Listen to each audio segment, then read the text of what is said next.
Back in 2017, I had installed the visor on my TVS Apache Rtr 204V, but later with the BS4 and BS6 updates, the headlight design was changed, which called for a new mounting setup for the visor.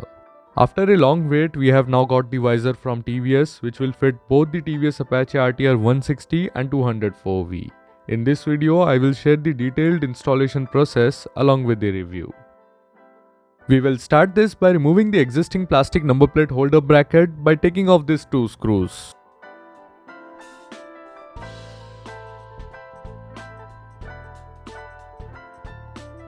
Next, we will take this metal frame, that is the bracket for holding the visor.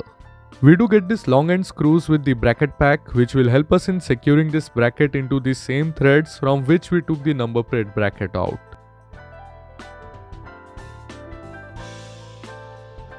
Next, we have to take the visor and these rubber bushes that comes with the visor to get them installed into the three respective slots into the visor.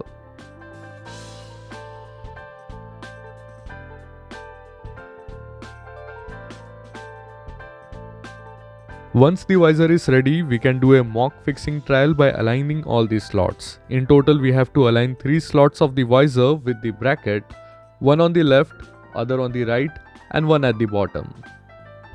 You can secure all the positions with the screws provided in the bracket pack.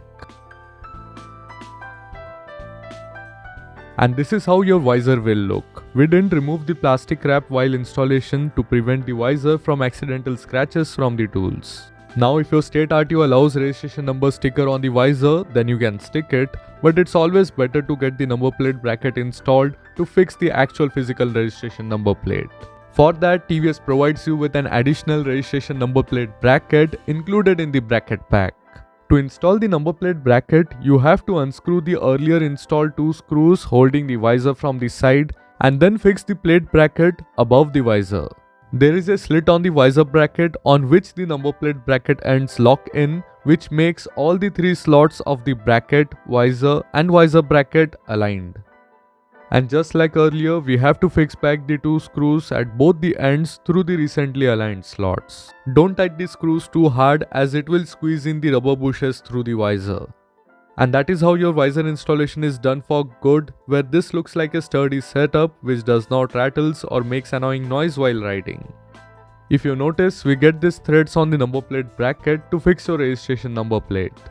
Overall, this visor is more of an aesthetic and protective addition rather than an aerodynamic one. It forms a neat front shield over your instrumental console and key slot, where it has got the right amount of tint which prevents most of the sunlight reflection bouncing onto the instrumental console by shielding them in the first place. I will try to leave all the required part numbers and purchase details in the description, which I hope will help most of the RTR riders looking to get this visor. So that's it for this video, and I hope you guys have liked it.